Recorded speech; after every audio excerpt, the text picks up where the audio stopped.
This is Kirk. This is Byrd. It's the Kirk and Byrd Show. We've got Chris Jollay back with us, and we're going over girls basketball in Northern Virginia and then how that's going to play out with the rest of the state now that we're in the postseason. So, welcome to the show, Chris. It is great to be here. I could talk all day with you guys. I'm so excited for Oh, next yeah. week. Oh, yeah. This is awesome. You know, unlike football, where you got to wait a whole 7 days, 6 or 7 days, basketball, it's going to be something like every night you can do or be a part of. So I love it. I really love it. So let's go ahead and get started with Nova Hoops Girls. You know, we didn't do it in the boys, but you do have a rankings, okay? What we'll do is, since we're talking public schools, just talk about some of your top public girls programs in Northern Virginia. To me, it looks like your top public, you have Woodgrove. Yeah, we have Woodgrove up there. The big thing about them this offseason is Sadie Shores, who I believe is going to Stony Brook University to play. She went to Paul VI last year, came back this year to supplement like an already good team. I apologize if I pronounce her name wrong. Angelina Nice, or I think her name is pronounced Nice. Was going to Radford already on that team on scholarship. And then you've got a ton of kids that can play. Well coached, coached by Derek out there, who's coached at Lake Braddock, been around since the 90s in the Priester era. They look like they have a legitimate chance to win a Class 4 state championship this year. The other team that's looked great of late is Osborne Park up there. They dominate.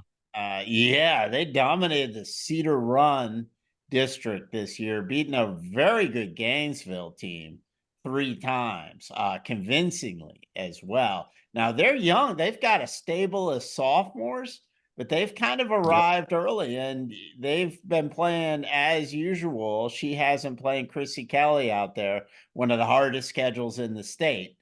So they've kind of arrived. They've got a girl named Kiara Rainey, who is just unbelievable. She's a sophomore, but she has just been absolutely dominant on the court.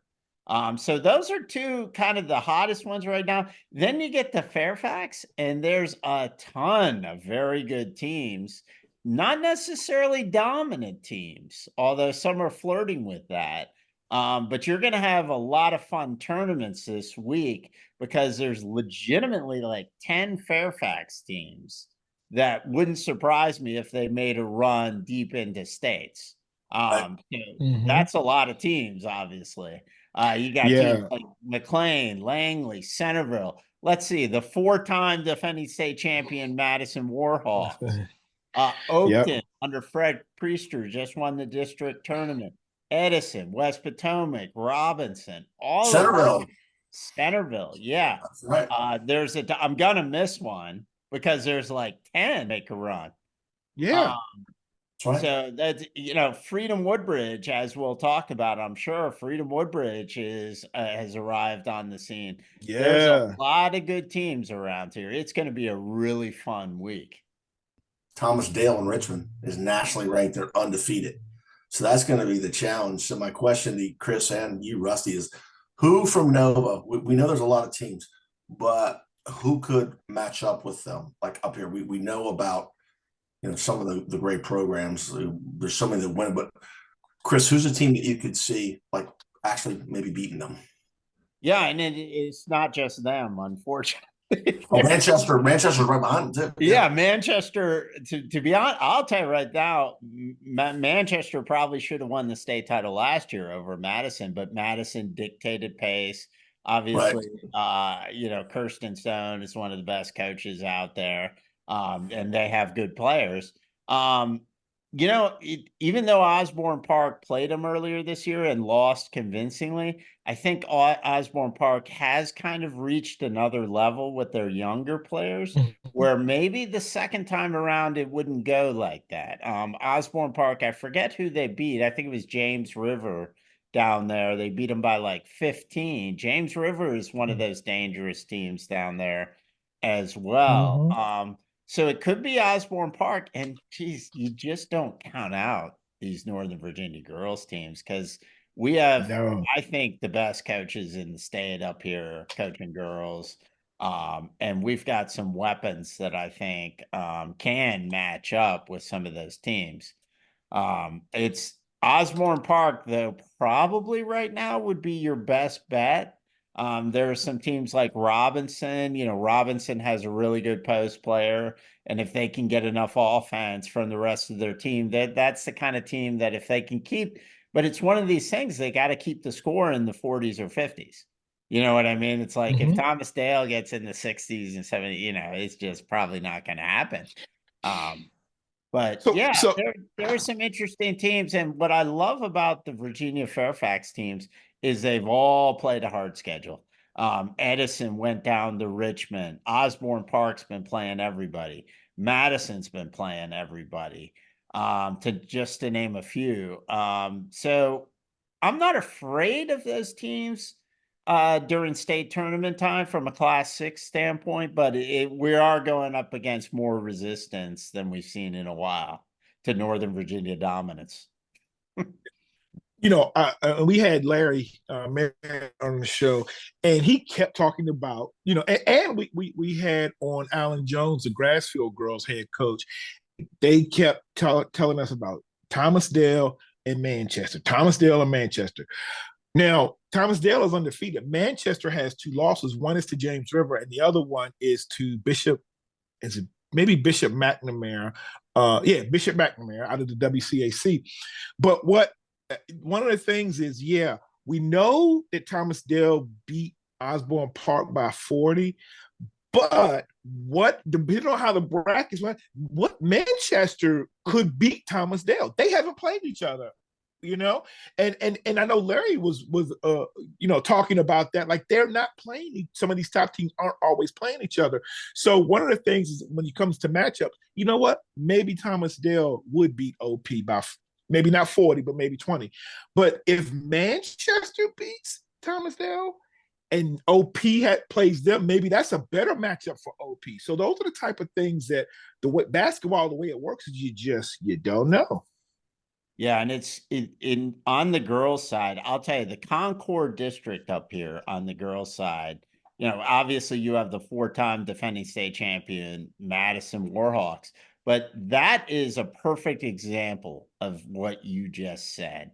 It depends on matchups. Chantilly, which has been kind of a just over 500 team this year, for whatever reason, matches up with Centerville, which has been like, a 2-3 loss team this year. Chantilly beats Centerville in the tournament.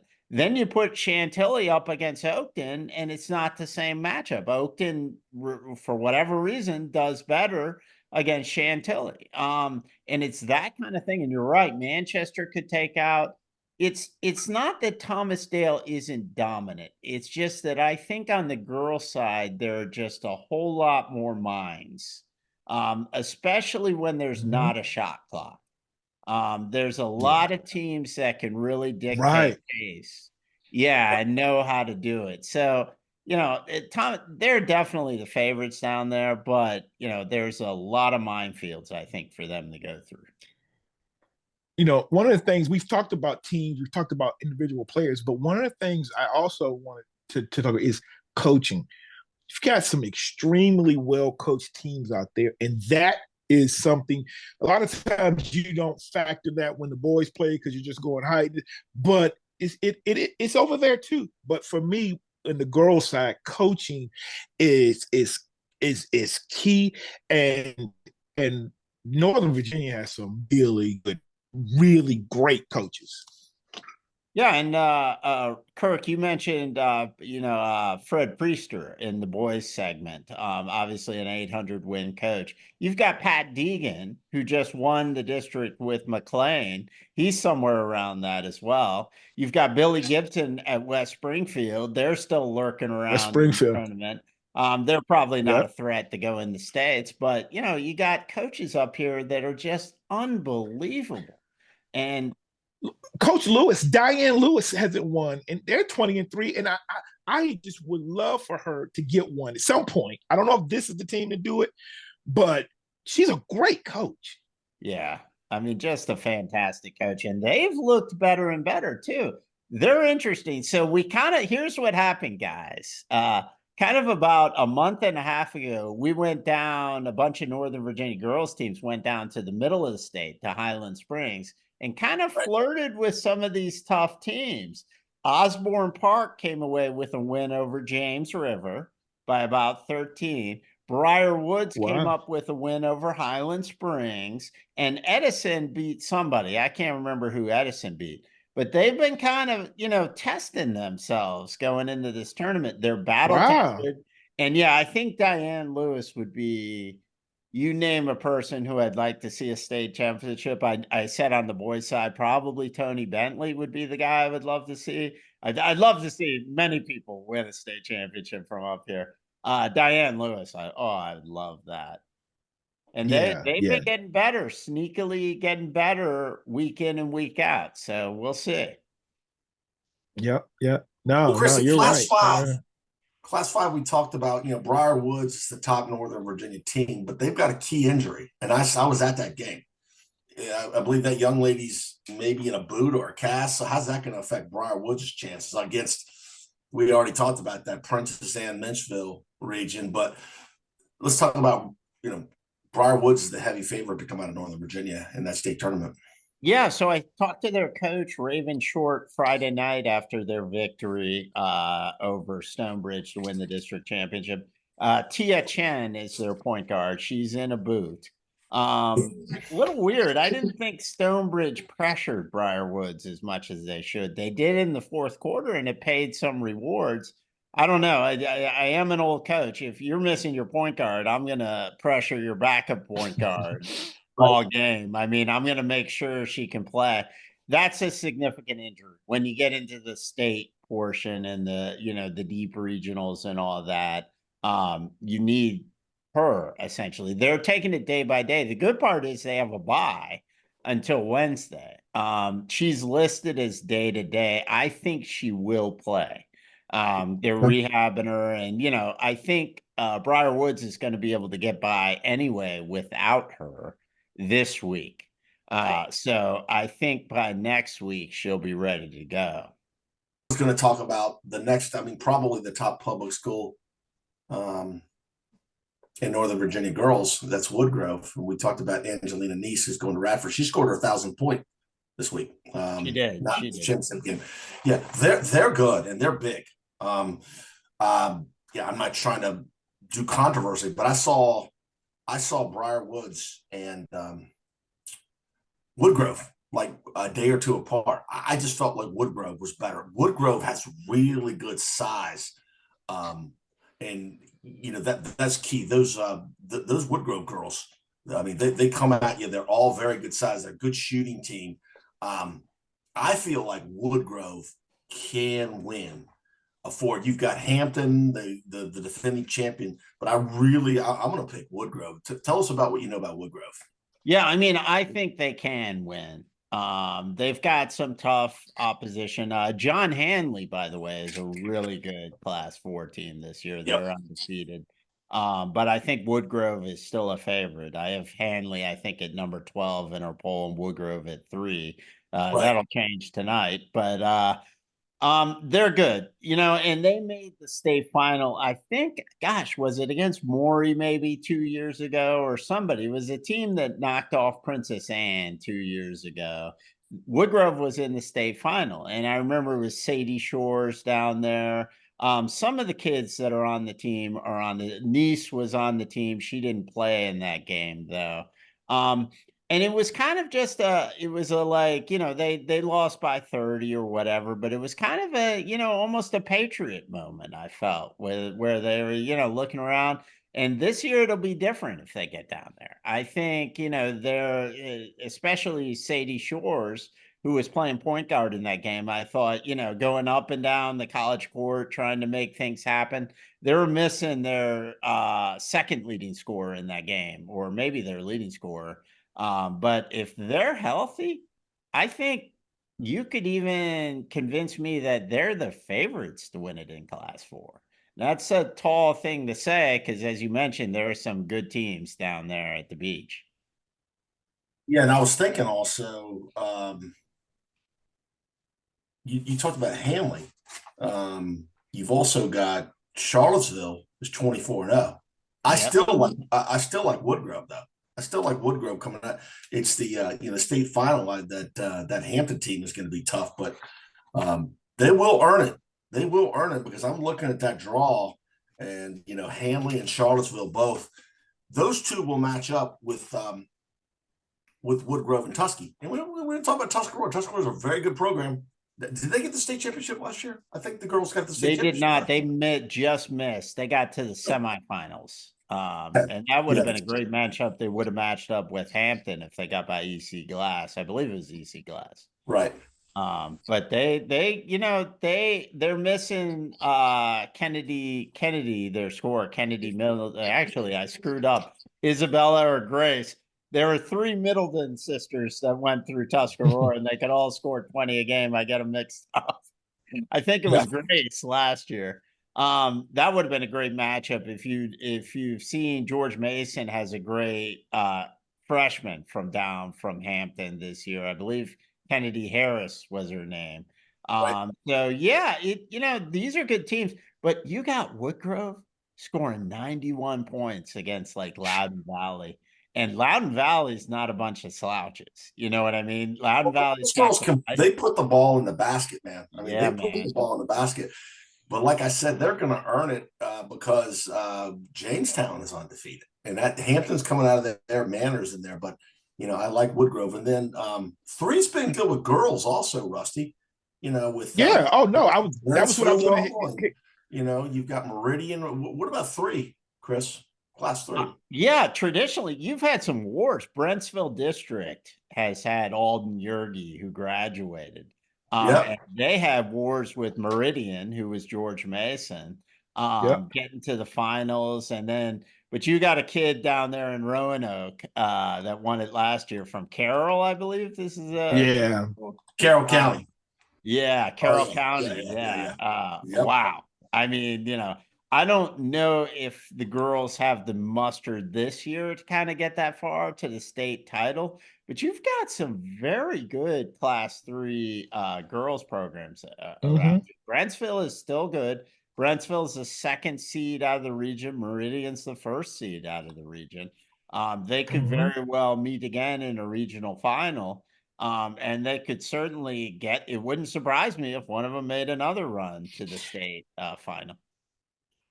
I noticed how when I looked at the record, Brent is again it is about matchups. Brentsville struggled with Fauquier and they have 2 losses to Fauquier, but Meridian and they had so they struggled with Fauquier, but Brentsville played Meridian very, very close. All right, but Meridian handled Fauquier, so it's like if you're Brentsville, you're like we want that higher seed, and it's a rivalry. And they upset them last year to get to the state finals. Brentsville beat Meridian. So, this is going to be fun. But those teams, we have some decent quality, but I think that Carroll squad is if they're anything like they've been over the last couple of years, it's going to be tough. They're 2 seed. Lord Botetourt at Roanoke is the 1 seed. So I think, Rusty, all those great players, a number of them graduated, but I would say, Nova has a good shot in 3. There's not a clear, heads-up champion. So, we've had Coach Keela Delaney on, and they've got a taste. They want that. They fell to Carroll County last year. So, but those Meridian battles with them are always classic. And another we didn't mention is Kettle Run. Their sports program is incredible, by the way. They're good in everything, but Kettle Run girls are also in the hunt for that. Women's basketball up here is on a national level. I mean, we've just had some unbelievable players.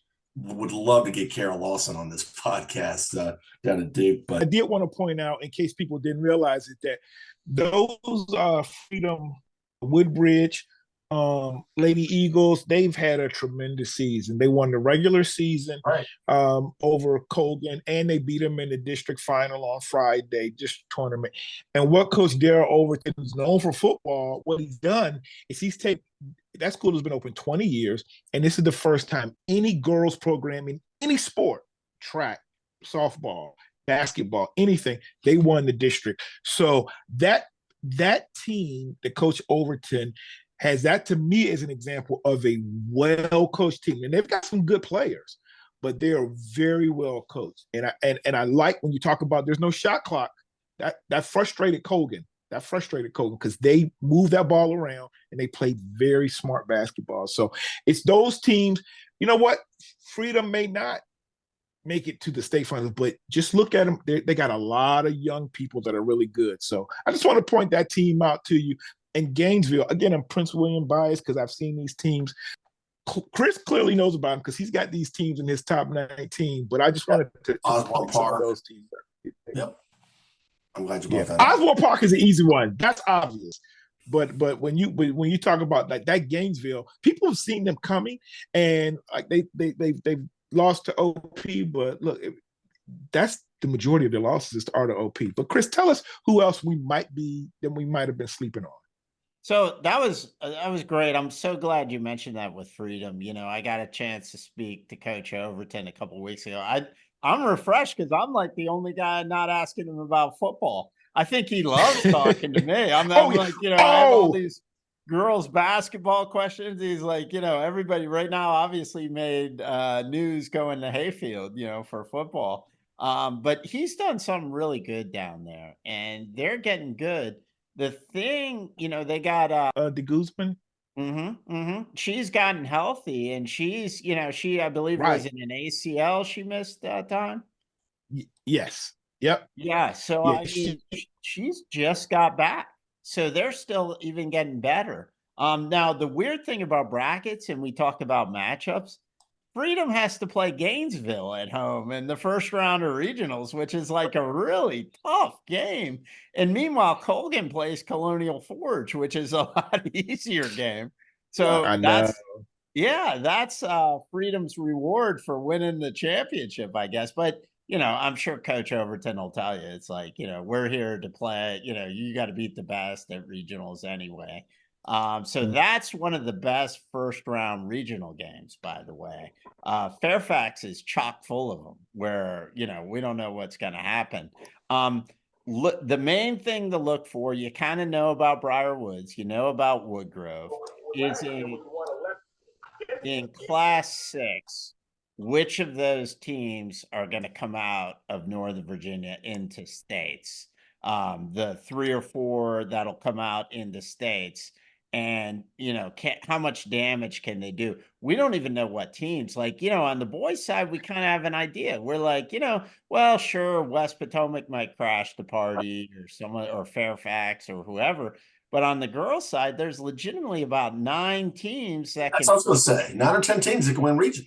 Yeah, that could really fit into those 3 to 4 slots we're going to get, down at states. So that's going to be the fascinating point. And then have those teams matured enough, and if as they get hot, does that mean they can take out the 804 teams down there that are so powerful this year? It's going to be great to watch. I mean, I'm just so excited for it. We didn't mention Hayfield Girls too, by the way. 18 and 14, very good team in your top 19. That's a very good team that, and they I had them. Yeah, but that's a litmus test also, because if things hold out, they're going to be facing either Manchester or Thomas Dale. So that'll be a good look and a good litmus test. So one of the best first round matchups too. And again, go to novahoops.com, look at the first round matchups, go to a game this week. It's going to be awesome. Hayfield and South County girls are playing in the first round. Both have had great seasons and are up-and-coming programs on the girls' side. One of them is going to be eliminated on Tuesday, but that's one of the better first-round matchups. What did you say anything about Robinson? Because whenever I see Robinson at the top of any type of standings, Robinson girls, I go back to 20-some years ago when they just dominated girls basketball. So I'm always like, I haven't seen them, but I'm like, oh, wait a minute, Robinson. Tell us a little bit about that.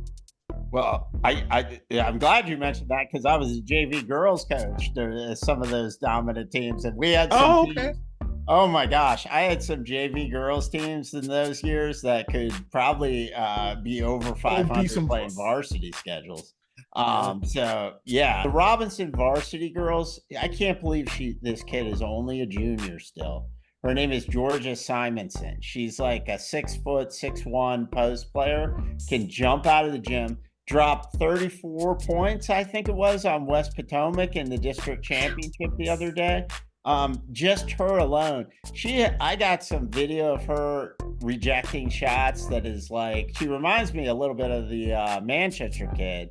I believe Kenny Wood's daughter. I think I got that right. Kenny Wood being the old University of Richmond standout. Yeah. I think that was her. That maybe I'm mixing up people. I'm not sure. But anyway, she rejects shots into the stand. She's like a human highlight reel. And they've got some players on top of that. TJ Dade, a veteran coach that's been around, 20 plus years, knows what he's doing. So they're a threat. And Georgia Simonson is that unique player that, when you get the States, can be a very good equalizer against some of these dominant teams. All right. Well, thank you, Chris, for joining us. This has been a lot of fun. I don't know why we don't do this every week, and we have to talk about doing something like that. All right. But yeah, so for Chris Jollay, my co-host Kirk Hilliard, this has been the Kirk and Byrd Show talking Girls Nova Hoops. We are out.